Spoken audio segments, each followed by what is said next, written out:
प्यारे बच्चों, पाठ में आए सारे कठिन शब्दों के अर्थ तो नहीं जानते होंगे, तो चलिए हम आपको बताते हैं कि आप उनको कैसे जानेंगे। पाठ में आए रंगीन शब्दों पर अपना कर्सर रोकिए। अर्थ आपके सामने है। समझ गए बच्चों? चलिए अब पाठ पढ़ते हैं।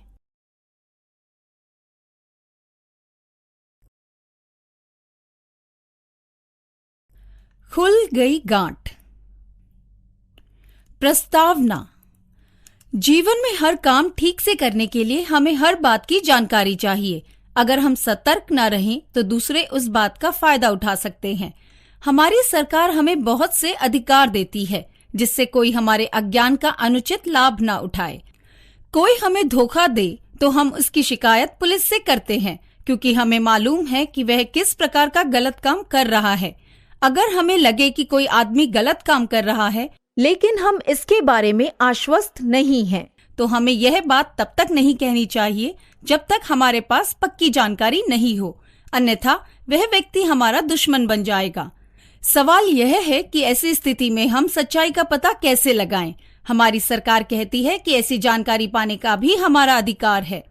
इस तरह के अधिकार मानव अधिकार कहलाते हैं जो विश्व में सरकारों द्वारा सभी को मिल सकते हैं। इस कहानी में हम पढ़ेंगे कि किस तरह बच्चों ने एक पुलिस वाले की गलती को पकड़ा।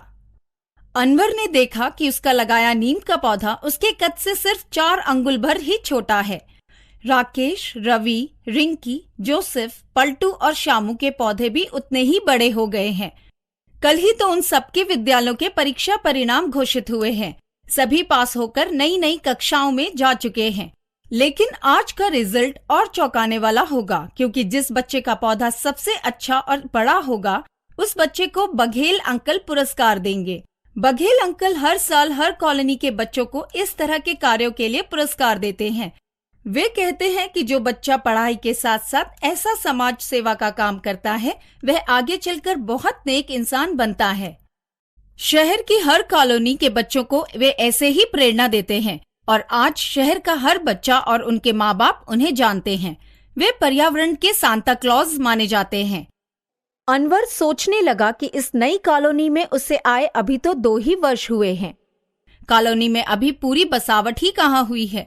जब वह इसी नगर की एक विकसित कॉलोनी से यहाँ आया था तब नई कॉलोनी के मकानों के बीच उगी पार्थिनियम घास के सिवा यहाँ था ही क्या। सामने कुछ सरकारी भवन थे जिनमें कुछ बन रहे थे और कुछ में काम हो रहा था। इंसानों की आवाजाही ना के बराबर थी। यहाँ परिंदे भी दिखाई नहीं देते थे। वे जिस किराए के मकान को छोड़कर यहाँ आया था वहाँ प्रकृति चारों ओर संगनी थी। हरे भरे पेड़, पेड़ों पर कूकती कोयलें, बारिश के दिनों में दूर दूर तक फैली हरियाली उसे प्रकृति की सुषमा हर पल लुभाती थी। एक गौरैया का जोड़ा उसका हमसफर था। गौरैया साल भर अंडे देती, बच्चे निकलते और बड़े होने पर फुर हो जाते और फिर गौरैया का यह काम शुरू हो जाता। उसका साल भर यह क्रम चलता रहता। कई वर्षों तक वह गौरैया का जोड़ा उसकी दिनचर्या का सहभागी रहा था। उसके पिताजी को इस नई कॉलोनी में मकान आवंटित हुआ तो उसके पिताजी ने तुरंत नए मकान में आने का फैसला कर लिया। इस नई कॉलोनी में उसका जब अपने जैसे हम उम्र साथियों से परिचय हुआ तो उन सब की भी लगभग ऐसी ही कहानी थी। वे भी कुछ ऐसा ही करना चाहते थे जिससे उस कॉलोनी का पर्यावरण उनके अनुकूल बन जाए। इसी दौरान पर्यावरण के मसीहा बघेल अंकल की उनसे भेंट हो गई थी जिसका यह परिणाम हुआ कि उन्होंने कॉलोनी में बच्चों का एक क्लब बना लिया। इस क्लब के बच्चों ने अपने अपने घरों के सामने हरित पट्टी स्थापित की। क्लब के सदस्यों ने पार्कों में नीम, बकायन, पीपल, जामुन, शाल, एलिस्टोनिया जैसी प्रजातियों के वृक्षों की पौध लगा रखी थी और इनके संरक्षण का दायित्व क्लब के सभी सदस्यों का था। वैसे इस क्लब का सदस्य नर्सरी कक्षा की आयु का बच्चा भी हो सकता था, लेकिन इनका रखरखाव सीनियर बच्चे ही करते थे। गर्मी के दिनों में अपने लगाए गए पौधे की सिंचाई भी वे खुद करते। गर्मियों में जब घर के नलों में पानी कम हो जाता तो वे अपने अपने स्कूलों से अपनी अपनी बोतलों से पानी लाते। किसका पौधा जल्दी पेड़ बनेगा इसकी होड़ उनमें लगी थी और 2 वर्ष के उपरांत ये अर्ध विकसित नीम के पेड़ आज बच्चों की मेहनत का फल देने वाले थे। धीरे धीरे राकेश, रवि, सूरज, रतिन, सलमा, रिंकी, जोसेफ और पलटू उस जगह इकट्ठे हो गए जहां बघेल अंकल का कार्यक्रम होना था। सभी बच्चों ने टोली बनाकर आसपास के नीम के उन अर्ध विकसित पेड़ों का जायजा लिया। सभी उनको देखकर संतुष्ट हुए। उनमें से हर कोई सोच रहा था कि इस साल वही पुरस्कार का पात्र होगा। टोली से एकाएक जोसेफ बोला, अनवर भैया, शामू भैया नहीं दिखाई दे रहे हैं। सबने एक दूसरे पर निगाहें दौड़ाई और सवाल उछाला, लेकिन सारे सवाल हवा में तैरते रहे। शामू क्लब की हर गतिविधि में बढ़ चढ़कर भाग लेता था और आज इस सुनहरे अवसर पर उसकी गैर हाजिरी सबको खटक रही थी। सबने सोचा कि कहीं कोई गड़बड़ तो नहीं है।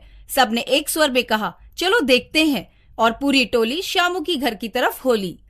दरअसल शामू इस कॉलोनी के काफी पीछे वाले हिस्से में रहता था, जहां अधिकतर मकान अभी खाली थे।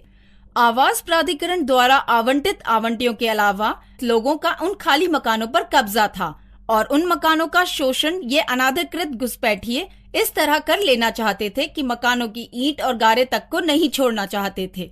शामू के मकान के सामने एक त्रिकोण के आकार का छोटा सा पार्क था, जिसमें उसने नीम का पौधा लगा रखा था। रोज वह पौधे को देखता और उसकी वृद्धि पर उसकी आशाएं बढ़ जाती। वह सोचता रहता था कि नीम बड़ा होगा तब घनी छाया होगी और इसके नीचे लोग इसकी छांव में आराम करेंगे और इसके ऊपर पक्षियों का कलरव होगा। पिछले साल की प्रतियोगिता में उसने गुलाब का पौधा प्रदर्शित किया था। घने पौधे में लाल रंग के सुंदर और बड़े गुलाब खिल रहे थे, जिन्हें देखकर बघेल जी भी विस्मित हो गए थे। अभी उसका नीम इतना ऊंचा और घना था कि लोगों को विजेता के बारे में कोई संदेह भी नहीं था, इसलिए उसका वहां ना होना लोगों को परेशान कर रहा था। बच्चों की टोली जब शामू के मकान के पास पहुंची तो देखा पार्क में ना तो नीम है और ना ही उसका कोई निशान।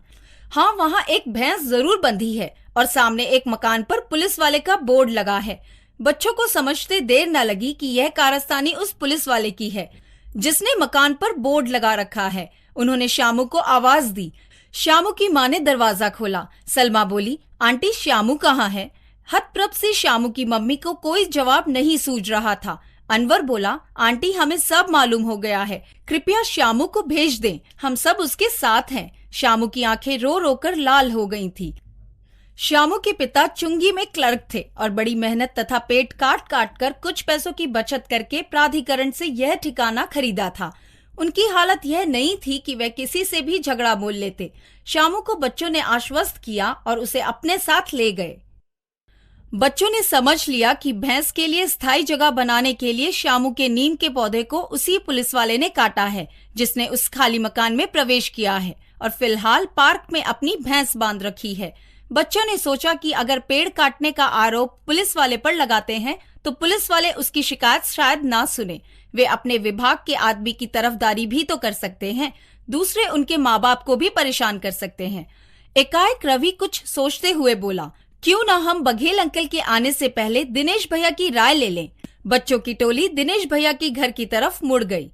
यह महज संयोग ही था कि वे घर पर मिल गए। वह निकलने ही वाले थे। बच्चों की टोली देखकर वे रुक गए और उन्होंने उनकी समस्या बड़े ध्यान से सुनी। फिर उन्होंने सुझाव दिया कि पुलिस वालों से पंगा लेना ठीक नहीं है, इसलिए तुम लोग यह देखो कि वह जिस मकान में रह रहा है उसका वह आवंटी है या नहीं। अनवर ने पूछा कि यह हम पता लगा सकते हैं, यह हमें कौन बताएगा? दिनेश जी बोले, आजकल यह मुश्किल नहीं है, इसकी जानकारी मिलेगी सूचना का अधिकार अधिनियम 2005 के तहत। बाहर जाने की जल्दी थी और दिनेश जल्दी निकल गए। बच्चों को निराशा सी हुई। वे ये सोचकर आए थे कि दिनेश भैया कोई काम की बात बताएंगे, लेकिन काम की बात तो दूर, उनकी बात बिल्कुल पल्ले नहीं पड़ी। अचानक अनवर बोल पड़ा, याद आया, पिछले हफ्ते ही यह बात पढ़ाई गई थी। हमारे सामाजिक विज्ञान के अध्यापक ने सिखाया था कि सरकार ने एक नया कानून बनाया है। इसका नाम है सूचना का अधिकार अधिनियम 2005।